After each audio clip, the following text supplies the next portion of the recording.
yaratureze igihe ababyeyi bacu batari bahari atuvana habi atwigeza hejuru nanjye twarabanye dutandukana ngiye kubaka urugo rwanjye Imana y'amahoro imuhe iruhuko ridashira nizeye ko tuzongera tukabonana mu bundi buzima butari bumwe yahoraga abwira ati jya wiga kubana n'abantu ati ngewe ubu nariremeye umuryango ndawufite muri Musanze ariko ndabibonye muri tumuherekeje neza cyane mu buryo ntatekereza nari mufitiye serivisi yo kumwambika ikamba ngo muhembe ibyo yankoreye ni byinshi cyane ntabwo yarabizi ko mu mutima ngiye mbitekereza ko nakuzamwambika ikamba ariko nakunze naruhuke sinzi ko ndi mu byiza nzabona imeze nka Maneke yakoreye ijuru yarereye igihugu yakoze byinshi ndetse mvuge reka mbwire Maneke yitaye Maneke mu gihe gitoya twamaranye yambereye inshuti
bakunzi ba BigTown TV nk'ibisanzwe ndabasoje kandi mbifurije ikaze ni wa munsi turi muribuka ko Maneke mu minsi ishize yitabye Imana ku itariki 31 z'ukwezi kwa 10 nibwo yitabye Imana umunsi rero nibwo tugiye kumushyingura Maneke apfuye afite imyaka 47 yavutse ku itariki ya 29 z'ukwezi kwa 5 1974 rero uyu munsi nibwo tugiye kumushyingura tugiye kubana murabona muri mu bantu ugiye guterura umurambo ariko n'ibintu bitoroshye reka tubane tugende uyu muhango wo guherekeza Maneke turi kumwe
Yes rero BigTown TV ni ibihe bitoroshye ni ibihe bikomeye ni ibihe ntashobora gusobanura cyangwa se ntashobora kugira icyo mvuga mwabibonye tuvuye ku bitaro cyangwa kuri morgue gufata umurambo. Ndimo mbabwira ngo Maneke ubuzima bwe bwaranzwe no gusenga. Aha rero tugeze no ku rusengero bita Miniva muri riri nguriya umurambo barawuzanye ugeze hano ku rusengero. Hano niho ibintu byose biri bubere, niho abantu bari bumusezerere, naho turi bukurira ikiriyo hano aha turi i Musanze. Maneke yatabawe n'abantu bagiye batandukanye pe, abantu babanye, abantu bakinanye muri filimi bose bamutabaye rwose. Kandi nshimira buri muntu wese wagize icyo atanga, umuntu wese warambuye ukuboko kwe wagatanga kugira ngo duherekeze Maneke. Ndabashimira mwese muri rusange. Maneke by'umwihariko kuri njye yari inshuti yanjye. Maneke ninjye twakoranye ikiganiro cya nyuma kibanziriza yuko yitaba Imana. Nanjye nakoze ikiganiro cya nyuma. Ikiganiro cya nyuma ndibuka yuko tugikora yaravuze ngo namukoreraga surprise, aravuga ngo nubwo yahita yipfira. Sinari nzi ko rero yari ari kudusezera, sinari nzi ko nanjye arimo abimbwira musezera bwa nyuma, ariko Imana imuhe iruhuko ridashira. Kandi nzi ko aheza ni mu ijuru, kuko nkuko nabivuze, nimba ibintu bibiri yivuga cyangwa ijambo ry'Imana rivuga ari ukuri, abacu bapfuye tuzongera tukababona, Maneke tuzongera kumubona. Reka tubane muri no mihango yose yo guherekeza Maneke mu cyubahiro. Nawe aho uri comment uri bwandike wifuriza iruhuko ridashira Maneke. Ndashimira ibitangazamakuru byose biri hano, mwese ndabashimira. Abantu mwese mwafashije Maneke mwese ndabashimira. Bara n'abasore tugiye gufatanya.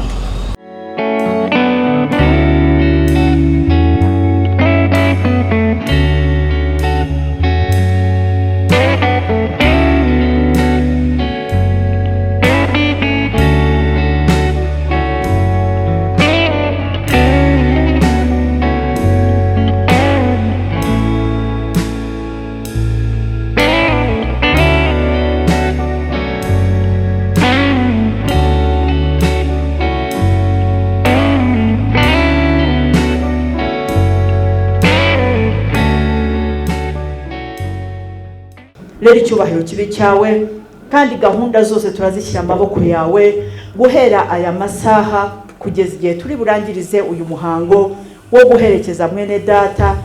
Wari urugingo rumwe mu itorero ryawe, ariko washimye ko umucyura, washimye ko umuruhura, washimye ko umwiyegereza kurushaho, washimye ko umuhitiramo ibyiza bisumba twebwe uko twabyibwira.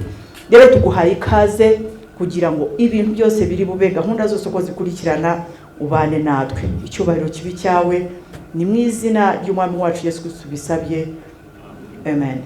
Ibikorwa nziza shaka n'ibikabanje bisaza wa Maneke. Ubwo nagira ngo abatazi amateka ye tuyabasangize mu magambo makeya. Ni ukuvuga ngo amazina y'ubundi nyirizina yitwa Uwimana Ingabire Jacqueline. Akaba yaravutse mu mwaka wa 2019 z'ukwezi kwa gatanu 1974. Akaba yaravukiye i Muhanga. Papa we akaba yitwa Kamirera, naho mama we akaba yitwa Uwambaye Ingabire.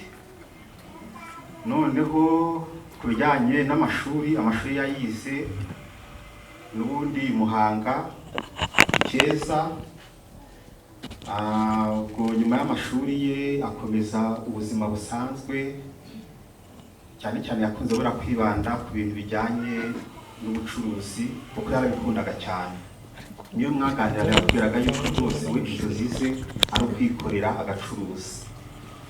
Ubwo ngubwo yarashatse, ariko uwo bashakanye aza kuza kwitaba Imana. Ubwo bashakanye we amazina ye ni Numvaneza Aimable. Urumva yuko nuko byagenze. Noneho ku bijyanye na nyakwigendera, nkuko pasiteri yabivuze, nyakwigendera yari umukristo w'aha ngaha, yari umuvugabutumwa, yabaga no muri korali y'abamama aha ngaha. ndumva ku bijyanye n'umurimo w'Imana yakoraga byabikoraga ahangaha muri minivamu. Noneho yitabye Imana ku cyumweru tariki 31 z'ukwezi kwa 10 uyu mwaka 2021 niho yavuye mu mubiri. Ubwo ngubwo asiga abana babiri yariraga. Ndumva muri rusange ari amateka ye nagerageza kuyarizima muri ayo magambo makeya. Murakoze, Imana ibahe umugisha. Turashima Imana ko Imana yaduhuje na Ingabire. Igihe kigera mu myaka nk'itanu, ubwo niyo myaka Imana yakunze ko tubana nawe kandi ko dukorana nawe imirimo ye ya nyuma, cyangwa igice cy'ubuzima bwe cya nyuma. Ubuzima bw'umuntu ku giti cye aba ashobora kugenda bugabanyamo ibice bitandukanye. Rero iyo tuza kuba turi kumwe nawe yari kubidufashamo, akaba we ku giti cye ashobora gufata ubuzima bwe akavuga ati ubuzima bwanjye bugizwe n'ibice bitatu cyangwa 4 cyangwa 5 bitewe n'icyo yari gushingiraho. Ariko njyewe muri ibyo bice byose byari bigize ubuzima bwe, tuzi igice cye cya nyuma kandi kimwe, kandi dushimira Imana yo mu ijuru ko ari cyo yakunze, ko ari cyo tubana nawe mu buzima bwe bwa nyuma. Ingabire tumaranye nawe igihe kigera nko mu myaka 5 cyangwa irenga, cyangwa se tuzuye neza, ariko ndumva ari cyo gihe. Igihe cyose guhera ku munsi wa mbere Imana yamuduhaye, Imana yaduhaye ubugingo rwiza, yaduteyeho ubugingo rwari rukwiriye muri icyo gihe. Twakoranye nawe umurimo w'Imana, yabaye umukristo mwiza, yabaye ubugingo rw'itorero neza, aterwaho arafata pe. Kugeza umunsi wa none Imana yo mu ijuru yonyine niyo ishoboye kumutandukanya na rwa rugingo cyangwa se na wa mubiri Imana yari yaremeye ko aba ubugingo bw'uwo mubiri. Ni Imana yonyine yari ifite ubwo bushobozi bwo kuba yadutandukanya nawe. Ndibuka rimwe hashize igihe hari amagambo nibutse, twagiye gushyingura mu kunguku, noneho umupasiteri wigishije tugeze ku irimbi avuga amagambo, aravuga ngo bigeze kujya gushyingura umuntu, noneho ngo bageze bamaze gushyingura cyagiye ngo bazane umusaraba ngo bawushyireho, ngo basanga nta musaraba uhari. Noneho ikintu bakoze ngo umuntu umwe ngo yahise agira atya buhoro, ngo ajya kubera ko haba hari izindi mva, ashinguza umusaraba ahantu, ngo arawuzana bahita bawushyira kuri wa wundi wabo. None icyo gihe abisobanura avuga ngo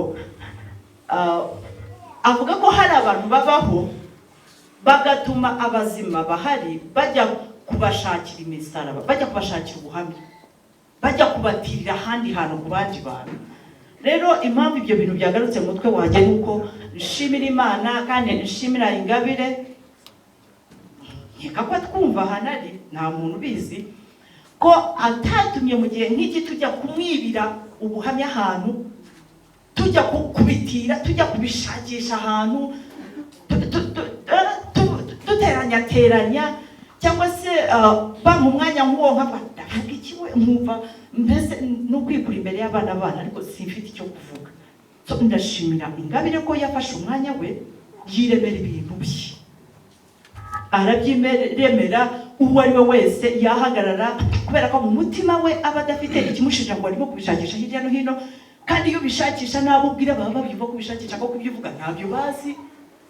Ariko Imana iyo mu ijuru imuha umugisha, yatugiriye neza, yaradufashije, yaradutabaye mu gihe nk'iki ngiki, aturinda gushakisha no kujya kumwibira ibintu bitari ibyo. So Ingabire rero yabaye umwana mwiza, yabaye umukristo mwiza. Ibyanditswe by'Imana batubwira ngo umukristo yapfuye nk'uko, ngo imirimo ye igenda imuherekeje. ndavuze ntigira ngo iri jambo ikintu risobanura ni ukuvuga ngo uko umuntu wese ahaguruka akavuga ibyo yakoze ni ukuvuga ngo ayo magambo aramuherekeza amugenda inyuma aho yagiye kuko we yagiye kera cyumweru kirashize yagiye ariko dore imirimo yo nibwo ikigenda kandi iracyagenda kandi izakomeza igende. Rero Ngabire yabaye umukristo mwiza namugezeho ngira ngo kuwa mbere mu bitaro numva ariko mugezeho musanga muri condition abantu bose bamubonyemo bazi ariko ikintu dushimira Imana nuko wenda ikibazo cyabaye atahise atakaza ubwenge burundu, yacishagamo akamenya nk'umuntu umugezeho bikamara umwanya wenda, ariko umwanya wose biri butware akaza gukanguka ukuntu akamenya umuntu. Yaje gukanguka rero aramenya turavugana, byarashobokaga ko ushobora kumutega amatwi ukamenya ibyo avuze n'ibindi nk'ibyo ngibyo. Noneho nyuma nza kubwira abantu bari bahari ndababwira nti ariko uyu muntu mubona wabaye paralize uvuga ntibyumvikane urenge munaterura n'uw'inyuma, n'umuntu w'imbere wa maneke ni muzima. Naramurebye ndamwitegereza nabakabwira nti mwe gutinda kuri uyu muntu w'inyuma murimo kubona, murebe umuntu w'imbere. Hari ukuntu yacishagamo, hari ikintu cyabimbwiye, yacishagamo wajya kumva ukumva ariruhukije. Kuriya kwiruhutsa mpita numva neza ko imbere nk'umuntu w'imbere ni muzima kandi afite ibintu amubwira. Yari afite ibintu amubwira. Nabwo dore ikintu ngiye kubabwira kandi mumbabarire mu bikore. Hari indirimbo ze jewe nari nzi yakundaga. Nabwo mujya muri phone mu downloading ko kuri YouTube. Mbabwira indirimbo zigera kuri 4 cyangwa 5. Imwe ebyiri muzi download. Nonaha muzigire vuba. Noneho barazikora barazidownloadinga. Nkira aho ngaho ndangije ntangira kuririmba, bashyiraho no kuri telefone, arangije umuntu arazaza mukaba muzima. Arabyina buriya yakundaga kubyina, ahita abyina arishima, abantu bose baratangara bari baraho. Ndagandi rero igisigaye mwebwe noneho abamuzengurutse mudiringe n'umuntu, mubane n'umuntu w'imbere kurusha uko mubana n'umuntu w'inyuma. Rero mbangwaho turasenga, nyuma y'igihe nza gutaha, ariko ndashimira Imana yo mu ijuru ko nibura amagambo, kuko indirimbo bigizwe n'amagambo ntago twari ngo yari gushoboka ko tukomeza kuvugana nawe kandi no kuruha, ariko nababwiye ko bashyiraho naho yabasinzira, kuko hasinzira umuntu w'inyuma, uw'imbere ntabwo asinzira. Nanasinzira indirimbo muzihorere, uw'imbere arakomeza yumva ayo magambo kandi aruba ku rukingo bwe. Ntabwo nari nzi ko bizarangira muri ubu buryo, ariko turashimira Imana ko sinkeka ko twahitamo neza kurusha Imana.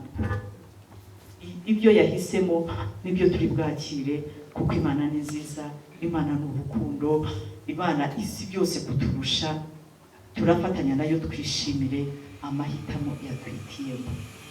Rero turamushimira ko atabaye umukristo mubi kugira ngo igihe nk'iki ngiki tujye kumutirira ubuhamya ahantu, ahubwo yarabwiyubakiye. Rero natwe ndangiza n'iryo somo yadusigira, kandi nayo nshingano yacu ni ukuvuga ngo umuntu w'ingenzi utubaho n'uw'imbere ntabwo ari uw'inyuma, kubera ko uw'imbere yamuvuyemo natwe uw'inyuma ntabwo tukimukeneye. Niyo mpamvu bimeze uku nguku. Rero natwe ndumva isoma dusigiye nuko mu gihe tukifite tugihumeka umwuka w'abazima, nuko natwe twiyubakira ubuhamya. Uyu munsi nutugeraho ko kuzatugeraho, ntituzagura bazaba barasigaye bajya kutwibira imisaraba ahantu, ahubwo twiyubakira imisaraba. Imana yo mu ijuru bamugisha. Imana ishimwe. Uyu munsi wa none mu ruhande rw'umubiri turababaye, ariko mu ruhande rw'umwuka turishimye, kuko iyi nshuti yacu itabarutse yarukukiritu, kuko mu mapasiteri bivuze twarabagiye dukorana umurimo, turasurana mu mago ko twakoranaga uwo murimo, ariko Maneke yari umuntu sociable cyane cyane, ari umwana ari umukuru ari umukecuru ntawatashobokanaga nawe yakoze hose ababyumvise bose ati wa mumama aragiye bose pe. Maneke Imana imwakire mu bayo, ubuhamya bwiza asize muri iyi si, numva rwose nabo abantu babanaga ari abantu bakurikira neza, bashatse bakurikira inzira ye, kuko Maneke yinjira hano nari mpari, ariko ni umukristo mwiza kandi no ku murimo ya umukristo mwiza, ni wa muntu utiganda, yari wa muntu ugira urukundo, yari wa muntu mbese uganira nawe ukumva urafashijwe, kandi yari wa muntu uzi gutanga bye, ntawe mugeraga afite ikintu ngo akikwima gifite, kandi noneho yari afite ikintu cyitwa ibyiringiro muri we, yagiraga ibyiringiro, yagiraga kwizera. Iyo mirimo yose asize akoze kuri iyi si ni ukuri twese itubera urugero, kandi buri muntu wese ajya ahora yiteguye, kuko ntabwo tuzi umunsi n'igihe, aragiye tukimukumbuye kandi tukimukunda, ariko ni ukuri asize inkuru nziza mu itorero, kandi asize inkuru nziza mu bantu bose babanye nawe, kandi akaba umuntu ufite kwizera n'ibyiringiro. Ibyo rwose nibyo twizera ko abamarayika rwose bamutumbagije baragezeyo. Imana ishimwe rero, kandi yakoze buriya twamukundaga, ariko Imana yabonye ko yamukunze kurushaho iramwishubije. Ndumva rwose Imana imwakire mu bayo kandi aruhukire mu mahoro. Haleluya. Amina. Biragoye kuba ntagira icyo mvuga. Imana imbaraga. Igaragara imfura y'iwacu, bavuze turi abana batanu, bamaze kwitaba Imana ari batatu, dusigaye ari njye na murumuna wanjye. Yaratureze igihe ababyeyi bacu batari bahari, atuvana habi atwigeza hejuru, nanjye twarabanye dutandukana ngiye kubaka urugo rwanjye. Gusa icyo navuga, Imana y'amahoro imuhe iruhuko ridashira, nizeye ko tuzongera tukabonana mu bundi buzima butari bumwe. Imana ibahe umugisha. Icyambere nshimira Imana nuko mama agiye neza, agiye mu isanduku nziza cyane. Ntabwo nari nzi ko isanduku mama ariyo yajyamo. Nicyo kintu mbere na mbere nshimira Imana ko agiye neza cyane. Iyi sanduku najyaga nyibona mu mafilime, navuga Mana mbega isanduku nziza. Rimwe mami yararwaye, ndi kwa muganga mbona ararembye, ndavuga mami nk'ubu apfuye nagenza gute. Nuko koko twamushyingura mu isanduku zisanzwe, izina zisanzwe. Mama arambwira ati Jo, ibyo ntukabitekereze, mami ntabwo yabanye nabi, ariko mbonye ko mama atigeze abana nabi pe. Yahoraga ambwira ati Jo, jya wiga kubana n'abantu, ati ngewe ubu nariremeye umuryango ndawufite muri Musanze, ariko ndabibonye. Mami tumuherekeje neza cyane mu buryo ntatekerezaga. Ikindi nshimira Imana, nshimira Imana ko yapfuye turi kumwe, ko ndi kumwe nawe pe. Bishimye Imana, ni kenshi cyane yumvaga naba mfite ahandi naba naragiye, kenshi cyane nabonaga akazi ahantu kure, nkavuga sinshobora gusiga mami kuko uburwayi bwe ndabuzi. Nanze kumusiga paka kugeza na n'ubu apfuye. Ndishimye cyane ko mami yarandeze ndi uruhinja, namenye ubwenge ari we nzi. Ndishimye cyane ko apfuye nyiri kumwe nawe. Ikindi navuga amagambo menshi kuko hari byinshi nakamuvuzeho. Ikindi kimbabaje, apfuye hari byinshi twavuganye tutagezeho. Ikindi apfuye ntamwambitse ikamba ry'uko yanditse neza. nari mufitiye serivisi yo kumwambika ikamba ngo muhembe. Ibyo yankoreye ni byinshi cyane. Ntabwo yari abizi ko mu mutima ngiye mbitekereza ko nari kuzamwambika ikamba. Nari kuzamwambika ikamba ry'uko yageze neza umubyeyi. Nagiye naryumwambitse.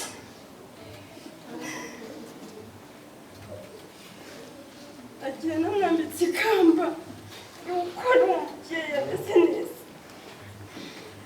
Ariko nakundi naruhuke. Nzahora mukumbura. Ntabwo nzi ko mpamvu nzamwibagirwa mu buzima bwanjye. Ntabwo mbizi. Ntabwo nzamwibagirwa na rimwe na rimwe. Afite byinshi angejejeho. Yanyigishije guteka. Yahoraga ajya guteka akambwira ati "Jo, ngwino murebe ukuntu uzajya utekera umutware wawe." Hari byinshi yanyigishije ntarinzi. Aho andi uko yabonye amarira yanjye. Mama arihuse cyane cyane, ariko ntabwo nari ko mama yapfa ubu ngubu aka kanya. Ariko Imana yamukoze kuturusha. Ikindi nshaka gusaba Abanyarwanda, umuntu wese yaba yarakomerekeje aba ari jye wababarira, kuko turi abantu, nta kibazo zitakomanya amahembe. Aba ari jyewe ababarira. Ikindi, umuntu wese yaba afitiye ideni, ndabizi barahari. Imana nzi yuko izabimfashamo nkagenda mbishyura, kandi abo bambabarira. Aba ari jyewe bababarira. Aba ari jyewe bababarira. Mami, nzagukumbura.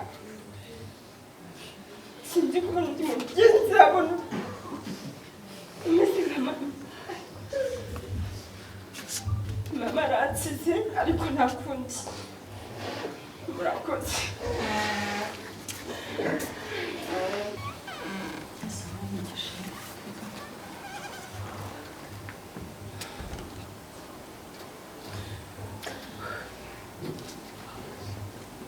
Gabire,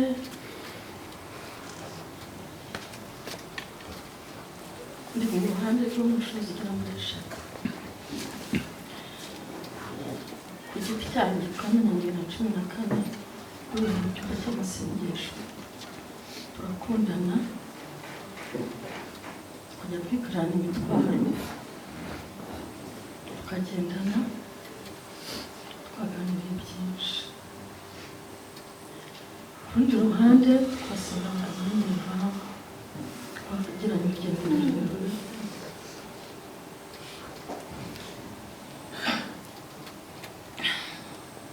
Muri isi turi abagenzi, ariko aheza mu ijuru. Urupfu rwe ruragoye kuruvuga cyangwa se kubyakira no kubyumva, ariko nibuka amagambo ya nyuma twaganiriye, nafite ibyiringiro bihambaye. Ikindi gice cya gatatu muvugaho, twanaga muri groupe yitwa Twingi Group y'abanyamasengesho. Gabriel mu mararungu kuri groupe. Hari indi groupe twajyaga tujyana mu masengesho Kigali muri Women Foundation. Twaragendaga twajyanyeyo kenshi, tukamara icyumweru turahira. Twakoraga ibitaramo bimara nk'icyumweru. Mu by'ukuri by'imbuga ndabikora ku mutima, kandi n'abandi twabanyaho barabizi niwe twavuga turi kumwe twarateranaga niwe muntu watuberaga umuharongo ahantu yakoreraga hari hafi aho nkorera twaragiye inama y'uko nyuma y'akazi yazaga aho nkorera muri ofisi twiherera tugasenga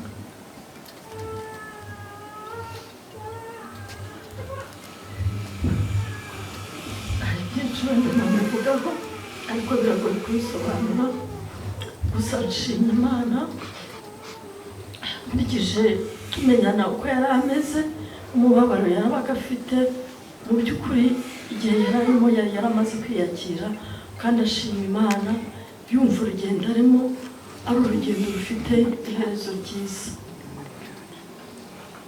yabanaga n'abantu bose hari umwana wanjye yari inshuti ye cyane cyane bahoraga bakaganira bakarera bose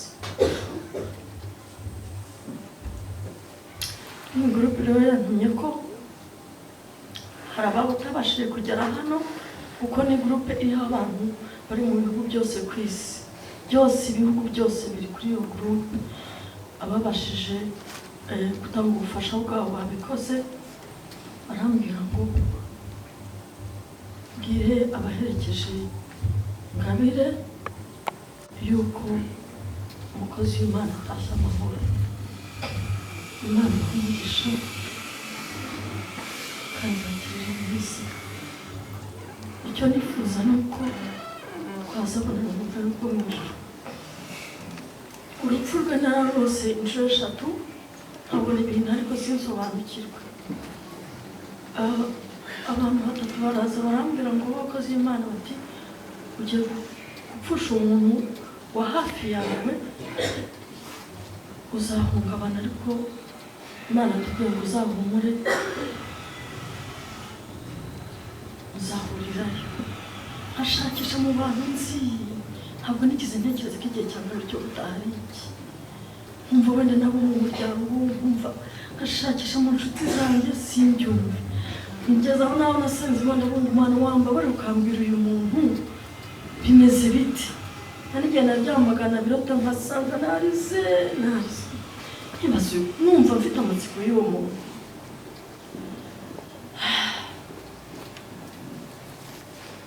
turi mu rugendo twese ni iwacu ariko ikiruta byose ni umutima wegera Imana twebwe abantu tureba ibifatika ibyo turebesha amaso ariko Imana iri mu mutima ibiza umuntu by'ukuri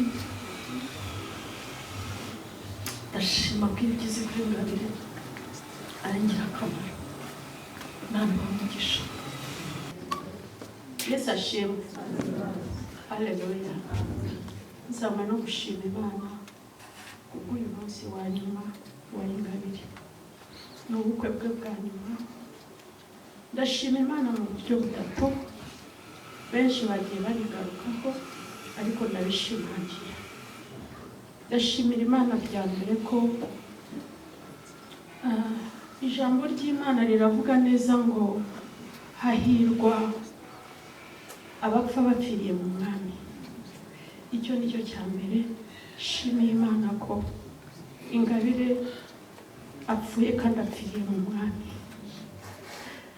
nicyo duharanira kuri iyi si abakiriye agakiza cyangwa abamenye Imana ngo kuko nibamara gupfa bapfiriye mu mwami n'imirimo yabo izabaherekeza kandi ngo bazaba barunze n'imiruho n'imihati yo muri iyi si ndashimira Imana rero ko Ingabire aruhutse imiruho n'imihati yo muri iyi si ni byinshi biba bitwugarije muri ubu buzima ariko ndashimira Imana ko atabarutse neza atabarutse gitore atabarutse gikristo icyumweru kimwe gusa yambaye pampa abaye pararize ndashimira Imana ko Imana itamuretse ngo agaragurike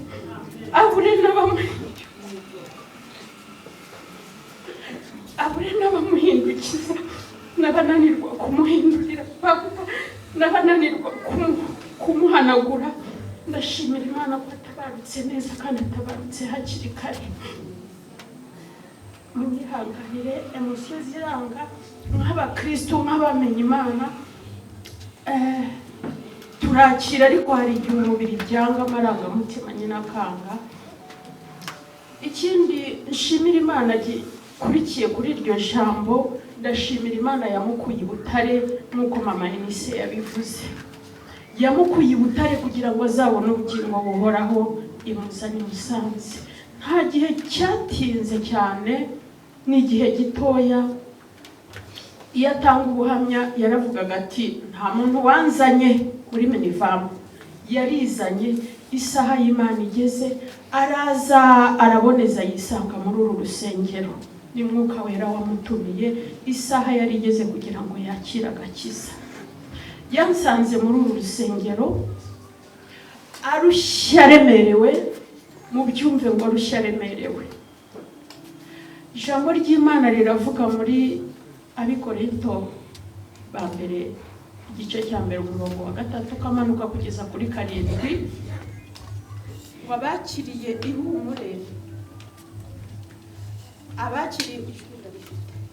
abakiriye ihumure rituruka ku Mana ko bagomba guhumuriza abandi. Yaje rero ansanga mwaha ngaha nk'umuntu nanjye wari waraciye mu mateka atoroshye, asanga jyewe narahumurijwe n'Imana. Iryo humure ndarimusangiza, ingabire arakomera, ndamukurikirana. Ababizi abo twasenganye hano yakundaga kuvuga ngo marene w'imusanze, marene w'imusanze ni jyewe. Yari afite marene w'Ibutare yakundaga kunganirira cyane. Marene w'Ibutare arahari? Marene w'Ibutare yaba ahari? Imana ishimwe. Marene w'Ibutare rero washoje igihe cyawe, uramunyoherereza. Marene w'imusanze ndamwakira, musangiza kw'iryo humure nakiriye rituruka ku Mana, nawe araryakira, aracakira, ararikomeza. Ndashimira Imana rero mu gihe cye twaganiriye byinshi kugira ngo tubashe kugera kuri urwo rugendo rwo kugendana. Nuko yambwiye amateka guhera kuri papa na mama kugeza ku iherezo aho ngaho. Muherekeza muri urwo rugendo, mufasha kwiyakira, mufasha kwakira ubushake bw'Imana nubwo butandukanye n'ubwacu. Umufasha kwakira mbifashijwemo n'Imana, ntabwo ari ku bwanjye. Ya Mana yampaye ihumure, ya Mana yampaye amahoro yo ku mutima, niyo yamusangisha amahoro yo ku mutima. Arangije avuye mu mubiri, asinziranye amahoro yo ku mutima nk'uko mama Enise yabivuze. Niba ari ikintu kigorana muri ubu buzima, abantu bose babindera hariya ikaraezi suko bavukanye buriya bumuga, burya nukunanirwa kwiyakira muri situation runaka, akisanga yageze indera yabaye nk'ikigoryi, ari kuvuga amagambo aterekanye ameze ukuntu. Ariko iyo umaze kwakira amahoro ya Yesu, iyo umaze kwakira amahoro asendereye ya Yesu, araguherekeza kandi ukava mu mubiri amahoro. Ngiye kwimuka rero mva i Musanze, nagiye i Kigali. Arambwira ati marene wanjye kunsize ndi imfubyi. Ijambo yagaruye bwa nyuma arambwira ati ariko ntago ngira imfubyi, ntago ngirwa mu ziko. Yesu ashimwe cyane. Yampamirije ko mu buryo bw'umwuka atakigwa mu ziko, nawe yamaze kubona amahoro. Ya mahoro yari akeneye yamaze kuyakira. Ati nta kibazo genda, ariko ntago ngirwa mu ziko. Atariko wansize nk'imfubyi. Ndashimira Imana rero yo mu ijuru ko atabarutse agifite ya mahoro, kandi ayo mahoro nawe yayasangije abandi. Haleluya! Ayo mahoro tugende tuyahererekanya. Amahoro ya Kristo ntagira uko angana. Ndashimira Imana ko avuye mu mubiri, asinziriye gitore gitwari, kandi avuyemo akiri mu gakiza. Hari benshi babivamo akabyinjira mu kwezi kumwe cyangwa umwaka umwe, akabona n'umunyenga w'akanya gato, impamvu imwe ntoya igatuma ahita asubira inyuma, akazabura n'ubugingo buhoraho. Ndashimira Imana rero ko Ingabire aho uri ahangaha aryamye yajyaga ahahagarara ndabyibuka neza ari gusirimba ari kubyinira Imana yo mu ijuru rero imirimo ye iramuherekeje imwakire mu bwami bwo mu ijuru imutuza heza natwe tuzamusangayo Imana imugisha. Sinzi ahantu natangira mvuga ku buzima bwa Maneke igihe twari tumaranye muri filime, kuko Maneke twahuye najyaga mubona mu buzima busanzwe mu isoko nkabona ari umuntu uteye impuhwe ariko nkamutinya kumuvugisha. Umunsi umwe aza guhura na mushiki wanjye aramubwira ngo kina filime, ahita aduhuza aravuga ngo Maneke ahita avuga ngo ndashaka kuzakina filime mu nzozi zanjye, numvaga yuko nzapfa mbaye umukinnyi wa filime ariko ninarabuze ahantu byanyura. Akibimbwira asanga filime uburyo yari yanditsemo nta hantu twamushyira, mpita ntegura indi filime ye tuyita Darkness of Christmas, yari ishingiye ku iyobokamana, isohoka mu kwa 12 no mu kwa 2. Maneke ayikinamo ari acteur principal, ari umukinnyi ngenderwaho. Nyuma yaho ya filime yakundaga yitwa Ikiriyo cy'urukundo, kuri uyu munsi birangiye kibaye Ikiriyo koko. Icyo kintu cyambabaje kuko agiye filime itaragera kuri finali, agiye ariko isi yose yari hanze amaso, kuko mu bakinnyi bose twari kumwe bafite igikundiro ariko bose siko batsinda ibitego abakinnyi bose baba bari mu kibuga. Maneke muri filime yari umuntu ukunzwe cyane, audience yo hanze ibitangazamakuru navuga ko yarageze ahantu agiye kumurikira isi yose ubutumwa bwe, akaza avugira muri sari we isi yose ikabasha kumwumva. Ariko hari byinshi asize mu mitima yacu. Ngenda byibuka ntinda kumukinisha yarambwiye ngo gugu ndamutse mpfuye ntakinye muri filime yawe umva wazabona ijuru. Iyo umuntu agiye gutabaruka byiyumvamo, navuga ko mu minsi ishize yari ari kubyiyumvamo, kuko yageze igihe abanyamakuru baze kumbabara mbavuyo gato kuno mubona umuntu mu itangazamakuru, hari igihe ukenera itangazamakuru karibura ushaka kuvuga ku bikorwa byawe. Twamaze hafi amezi 3 dusaba ku itangazamakuru ryaza rikatuganiriza turibura, ariko mu gihe yendaga gutabaruka nta munyamakuru barizanaga, ntawe batumiye bashaka kumuganiriza gusa ibiganiro babita no gutwika. Nawe ubwe akibyivuga ngo ngende kajya kwitwikira kuri televiziyo. Yari umuntu yageraga mu bana akaba umwana, yagira mu bantu bakuru akaba umuntu mukuru. Navuga ko ngiye mbaye imfubyi kubera Maneke ansiza ahantu habi, ari cyo gihe nari mukeneye kuruta umunsi wa mbere mumenyamo. Maneke ari mu bantu banyigishije ikintu gikomeye, kumanaginga timu y'abantu 100 biravuna mu mutwe. Rimwe gatukana, rimwe kavuga nabi, umwuka wamusorota ntaga zangarukira muri timu. Nigeze mubwira ngo umuntu yananije mu mutwe ngiye kumwirukana ntaga zatugarukira kuri seti turi gukina. Arambwira ngo mbese umuntu uzagutesha umutwe wese uzaje umukuramo, urabona byazanye tuwaje bakira abantu buri munsi, ahubwo igakubana n'abantu babi ugenda kubana n'abantu beza. Mu gihe cye cyane magiye gutaha umunyamakuru w'Ikigali yandikiye yaga kumusubiza amakoze ataramusubiza, arangira anyandikira arambwira ngo gugu wambabara ukampuza kamuvuge na Irene hazapfa we nagandire nayo ko mukunda. Ndangiye ndamwandikira, maze kumwandikira nawe ahita mwandikira Irene ahita amubwira ngo mu gitondo cya kare utegure uze mu ikiganiro.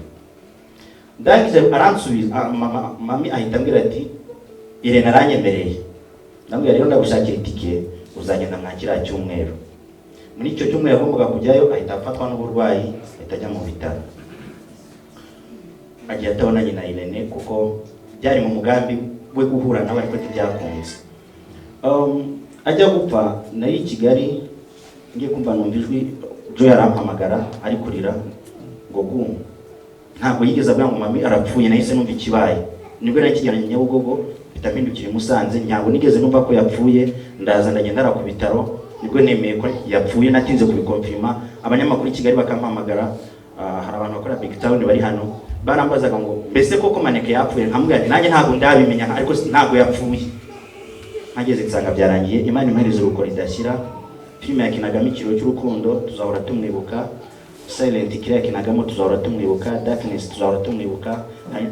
Amashusho afite filime twe twaramushutinze muzakomeza kugenda mumubona bitewe na role yakinaga, cyakora ibyo tutazasobora bitewe n'ubuzima bwe bw'uko burangiye, ariko filime tuzakomeza tumubone. Ntago yapfuye, yasinzire kuko nta mukiranutsi upfa arasinzira, kandi Imana imuhe iruhuko ridashira. Ntago byoroshye. Nitwa Emi ndi umunyamakuru wa BigTown, nkorera i Kigali.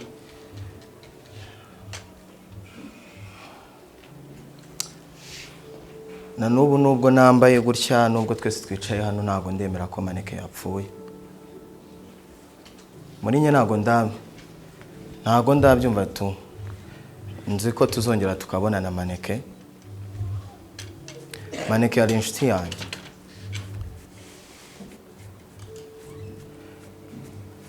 Mu izina ry'abanyamakuru bose ngusabye imbabazi. Mu izina ry'abanyamakuru bose bitangazamakuru, ibigo bitandukanye, tugusabye imbabazi. So nubwo atari ngewe wahamagaye bwa mbere ngo tubahe ikiganiro, ariko igihe namenyanye na Maneke yarishimye kandi namwe mwarishimye. So abo banyamakuru bose mbasabiye imbabazi muri rusange. Ku cya Irene nubwo atari hano, ni umunyamakuru mugenzi wanjye, reka mbimusabire mu ruhame, mbimusabire ku munsi wo guherekeza Maneke. Irene, uzasure umuryango, uzasure Joe yasize, uzasure na Jimmy. Byibura abo ngabo babe ikimenyetso cy'uko wasuye Maneke. Maneke tumenyana yansanze i Kigali, ndabyibuka ubwa mbere twakoranye ikiganiro ku Gisozi. Bwa kabiri namusuye i Musanze. Ikintu ngiye kuvuga, Maneke mu mutima wanjye nifuzaga kuzamukorera ikintu nawe akishima nk'umubyeyi.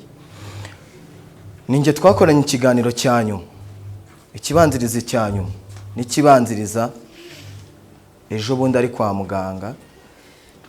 Maneke naje Musanze bitewe n'ubushuti bwanjye nawe, ndavuga ngo ariko watungura Maneke nkamukorera igisa nka anniversaire. Kumbe koko buryo umuntu agiye gutabaruka, Imana igiye kwisubiza umuntu wayo, hari ibyimutegurira. Amasezerano yose yamusezeranyije irayasohora, ariko ukajya ubibona ko inzozi wari ufite ziri kugenda ziba, ariko numenye yuko Imana yenda ko kwisubiza. Maneke nibwo yahishuye yuko umugabo we yari yaramusezeranyije yuko azamukorera anniversaire agize imyaka 25. Kuko amenshi barabizi ko Maneke yashatse akiri muto. Uwo munsi tumukorera anniversaire nibwo yabivuze, ninjye yabibwiye.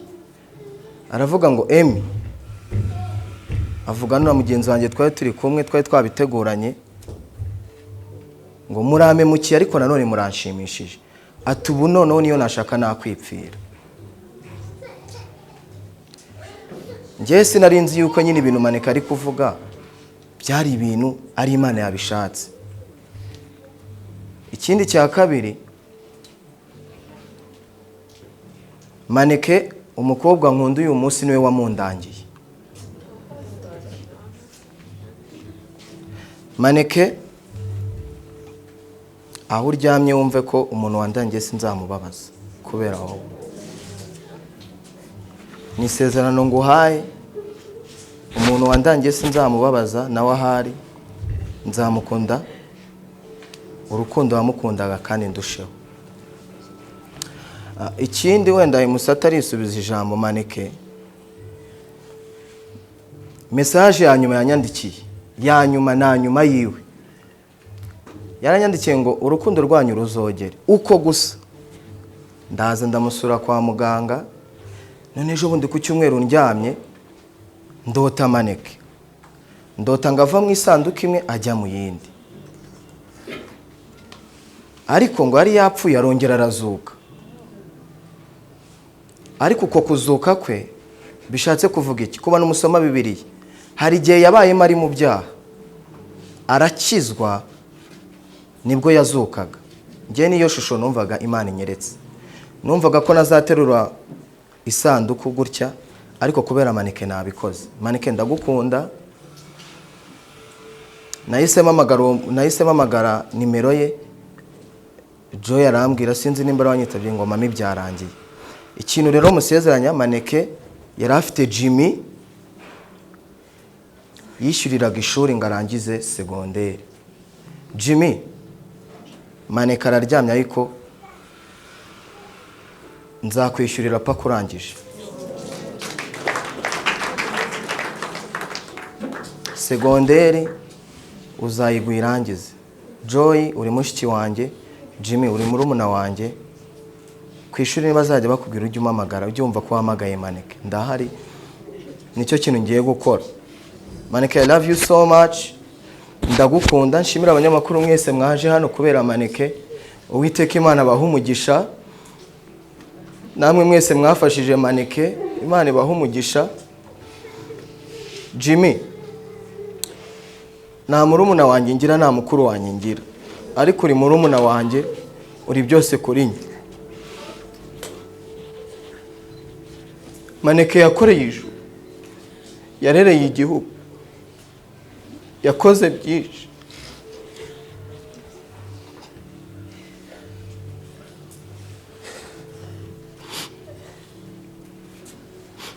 Maneke,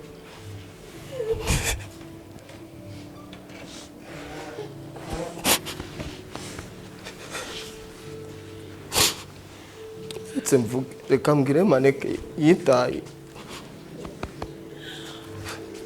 Maneke mu gihe gitoya twamaranye yambereye inshuti.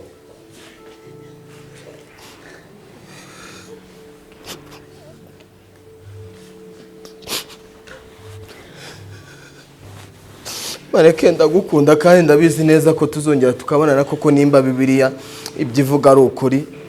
Ari benshi bavuga ko yanditswe n'abana b'abantu, nimba yaranditswe n'abana b'abantu, so ngiye mu myizerere yanjye nzi yuko tuzongera tukakubona. Ntago wapfuye, urahari, uri kumva amarira turi kurira nuko twagukundaga. Ikindi kintu kinshimishije kurushaho nuko Maneke apfuye ataruhije abantu. Hari igihe tugira inshuti sometime ugasanga zidukunda kuko hari icyo dufite, hari ibyo tubaha, twagera mu byago ntibadutabare. Ariko Maneke, Imana ishimwe kandi Imana ihabwe icyubahiro. Reka mfukame nshime Imana. Imana ihabwe icyubahiro ko Maneke apfuye ataruhije abantu. Maneke wacu ruhuka mu mahoro, ugiye tugukeneye. Maneke watubyaye ruhuka mu mahoro, twayicaraga akaduha inama z'ukuntu twabaho muri iyi si ya rurema, dore kuntu yatari nziza. Maneke, Mana ukwakire mbayo, nta kibi wakoze ku iyi si. Uwakuganaga anyotewe wamuhaye icyo kunywa. Maneke, Mana ukwakire mbayo, iruhuko ridashira. Maneke watubyaye ruhuka mu mahoro, ugiye tugukeneye. Maneke watubyaye ruhuka mu mahoro, ugiye tugukeneye. Maneke watubyaye ruhuka mu mahoro.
bakunzi ba BigTown TV nkuko mwakomeje kubikurikirana tuvuye mu rugo tugeze aho tugiye kwirimbi aho tugiye gushyingura nkomeza kwihanganisha umuryango wose wa Maneke mwese ndabihanganishije kandi dukomeze tumushyingure mu cyubahiro nanone ndacyabitsindagira ndashimira buri muntu wese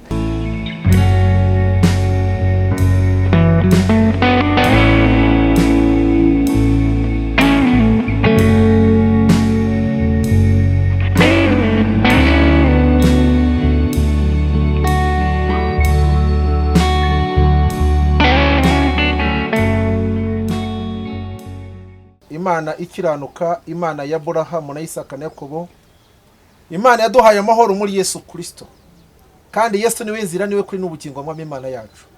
Ngwishimiye mwami w'abami kubw'inshuti, abavandimwe ndetse mwami Imana n'aba hafi ya Ingabire, twongeye mwami Imana kumerekeza tugeze hano mwami Imana yo mu ijuru.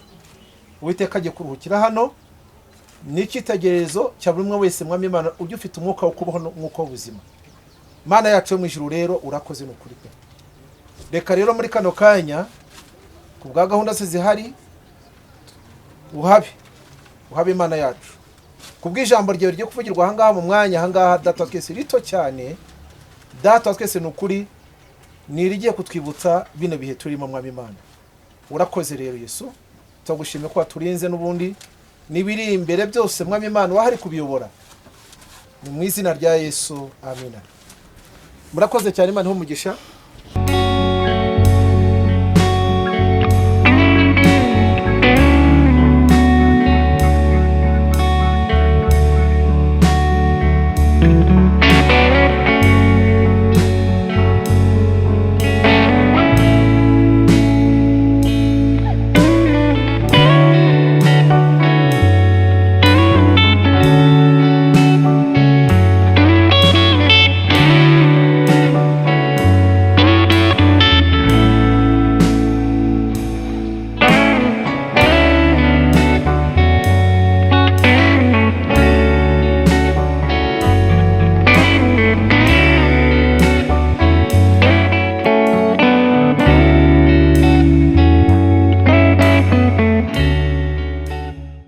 Bakunzi ba BigTown TV ndetse n'ibindi binyamakuru bigiye bitandukanye biri hano aka kanya turi kwirimbi twaje gushyingura Maneke ni ibintu bitoroshye by'umwihariko ndi kumwe hajemo abasitari bagiye batandukanye kumuherekeza abakinnyi ba filimi emera ko nanabashimira ndi kumwe na Nyabitanga Nyabitumeze neza gute uretse gusa kuba nyine umuntu agihumeka ubundi mu mutima ntihaburamo ishavu ntihaburamo ishavu Maneke ni muntu ki kuri wowe mwamenyanye ryari Maneke twamenyanye muri uyu mwaka mu ntangiriro ngira ngo zawo hari filime bakinagamo ni nshyashya nubwo baragitangira projet yabo barampamagara bansaba ko twafatanya ndibaza narakinnyemo nka episode 2 zonyine gusa iminsi mike nabanye nawe nabashije kumumenya n'umuntu wagiraga urukundo rwa kibyeyi akuzi cyangwa atakuzi kuko umunsi tuza gushutinga hari haje ngewe n'undi mwana w'umukobwa twavanye i Kigali tugera hano aratubaza amakuru ni meza nyine atubaza mukora iki ubusanzwe uretse filime turamubwira turi abanyeshuri atubwira rero ntago mwaba muri abanyeshuri ngo muzi Musanze kandi ncuruza ngo ibintu by'ibiryo ngo mutaye nta kintu mbahaye turavuga tutoya ntago turi buhahe twego twaje gushutinga nibirangira turataha kandi ntago tubana n'abana cyangwa n'ababyeyi tuba muri ghetto ntago watawikoreye imifuka y'iki y'ibiryo wowe gusa urakoze Imana iguha umugisha tugira ngo arabyumvise arangije ararenga aragenda arapakira arabizana aratubwira ngo none umwange kubitwara so yari umuntu mwiza tu ntekereza ko ijuru ryungutse undi mu marayika uheruka kubonana nawe ryari Mperuka kubonana na Maneke mu kwezi gushize hari filime turi gukinira hano yitwa Urusobe yari yaje muri casting byari byanashobotse ko tumunera umwanya muri iyo filime agakinamo ngira ngo ni nawe naje mpagarariye hangaha ntago naje nka Zubi kuko ntago Maneke yarafitanye umubano na Zubi ukomeye ahubwo mu Rusobe yarafitanye umubano ukomeye cyane n'abantu bo mu Rusobe Fine Record na Fine Media n'umuntu wari umuntu wacu so niyo mpamvu duhagaze ahangaha rero bigaragara yuko iyo umuntu yitabye Imana aribwo bamuvuga ibigwi, aribwo bavuga ibyiza bye, aribwo bavuga agaciro yari afite. Nkawe nk'umusitari nka Nyabitanga uhagarariye abandi basitari bataje hano cyane cyane bakina filime, ni igiki wababwira gukunda umuntu cyangwa kuvuga umuntu ibigwa ari uko yapfuye cyangwa kumutabara ari uko yitabye Imana? Rero gukunda umuntu ari uko yapfuye ntacyo biba bimumariye, ahubwo byaba byiza kuko twese ntawe uzi uko ejo bizagenda. Urwo rukundo twifitemo tugiye turugaragaza, niba ari umuntu ukunda ukabimubwira ko umukunda, niba ari n'umuntu wahemukiye ukibuka gusaba imbabazi hakiri kare kuko ntawamenya, ushobora kuryama ugapfa cyangwa watambuka ku muhanda bakakwica. So ndibaza abantu bareka gukunda abandi ari uko bapfuye, tukagira umutima wa kimuntu, tukagarura rwa rukundo rwahoze mu Banyarwanda rwa kera, umuntu akajya amenya ngo uyu ni umuntu nkanjye, birashoboka ko naba ntagukunda kandi nta kintu dupfa. Izo nzangano rero njye nibaza ko zagacitse kuko ntawe uzi uko ejo bizagenda. Yes, ubuzima bufata nk'iki? Ubuzima ni amahirwe yo kuramuka cyangwa yo kwirirwa, gusa kuri njye ubuzima numva ko ari amahirwe uba wagiriwe tu. Ikintu wabwira Maneke aka kanya haruhukiye ni igiki kikuvuye ku mutima ukurikije umubano mwabanye, ukurikije amagambo yakubwiye, ukurikije inama yakugiriye, ni igiki ushobora kuba wamubwira uyu munsi? Ikintu namubwira nta kindi, namubwira ngo yarakoze. So reka mbashimire, reka nshimire Nyabitanga, nshimire n'undi muntu uwo ari we wese wakundaga Maneke. Njye uyu munsi ndacyabashimira. Nagiye nkora ibiganiro bitandukanye bimuhururiza bivuga ngo tugire icyo dutanga. Rero uyu munsi mwese ndashimira itangazamakuru mwese, Isano, Agasaro TV, Legacy TV, Iris, Afrimax, mwese ndabashimiye cyane. Ndashimira na boss wanjye wemeye no kunyohereza hano, nshimire Nyabitanga, nshimire buri muntu wese witanze kugira ngo duherekeze umuvandimwe mu mahoro. Nyabitanga komera, n'Abanyarwanda dukomerane, kandi nzi ko aheza ni mu ijuru ukizwe. Ndakijijwe ahubwo nawe ukizwe. Nanjye reka nshimire, hari abantu twazanye aha ngaha dukorana mu Rusobe. Ndashimira boss wacu Rusobe cyane ko rero waduteye inkunga yo kuza aha ngaha. Numva shooting yahagaze, abantu ntibabone nsa gutya ngo bagire ngo nuko nasuzuguye ikiriyo cyangwa iki, oya turi mu kazi, biba ngombwa ko tugahagarika tukaza aha ngaha. So ndashimira boss wacu rero, nshimira Fine Record na Fine Media, barakoze cyane, kandi abandi aho muri Imana ibarinde ibahe n'amahoro. BigTown TV na mbabwira hano hari abasitari bagiye batandukanye. Fils yavuye mu mujyi wa Kigali mu karere ka Musanze, yaje guherekeza Maneke nk'abandi bose. Reka ngo ikaze kuri kamera za BigTown TV. Murakoze cyane. Ntabwo nakubaza ngo umeze ute, twese turi mu gahinda kamwe, turi mu kababaro kamwe. Maneke kuri wowe ni muntu ki, arasobanuye iki kuri wowe? Se Maneke ni iki cy'umuzi uvuga ngo byankuye i Kigali nza Musanze guherekeza Maneke? Murakoze cyane. Maneke yari inshuti yanjye. Maneke twamenyanye igihe najyaga ncuruza amafilimi nyajyana i Bugande na hano mu Ruhengeri. Ubwo rero tumaze guhura yaranyishimiye, nanjye ndamwishimira. Ni ubwa mbere nari mubonye, njye yarasanzwe mbona ku mafilimi, yambwiraga ko yankundaga cyane mu mafilimi yose nagiye nkina. Ubwo rero mu by'ukuri byarambabaje cyane kumva ko yapfuye Maneke. Sinzi uburyo nabivugamo. Maneke yarambabaje vraiment, kuko Maneke yari wa muntu uri funny, wa muntu ushimisha, wa muntu usetsa abantu, mbese ntabwo mwaba muri kumwe ngo ugire ikibazo. Ubwo rero Maneke turabana, tumara igihe kinini tuziranye. Bigeze aho Maneke twumvikana ko azaza gukina muri filimi yanjye, hanyuma twumvikana ko azaza hari filimi, hari YouTube channel mfite nyirango urayizi yitwa Fist TV Official. Twumvikanye ko azaza gukina muri Kabashengure Kacyiru hariya nkorera. Ubwo rero nagize ibyago yuko yanapfuye tutanakoranye. Mu by'ukuri byambabaje, nagize agahinda. Ngiye nyimara no kubibona ntago nahise mbyemera, nagize ngo ni ukubeshya. Nabyemeye ari uko mbonye wabishyizeho, kuko bwa mbere na mbere nabonye uri mu bitaro, ari mu bitaro muri kumwe. ubwo rero mu by'ukuri byambabaje cyane gusa ikintu namubwira aho ari hose agira iruhuko ridashira kandi Imana imufashe cyane ibimube hafi azabona ijuru nicyo kintu cyonyine navuga tu.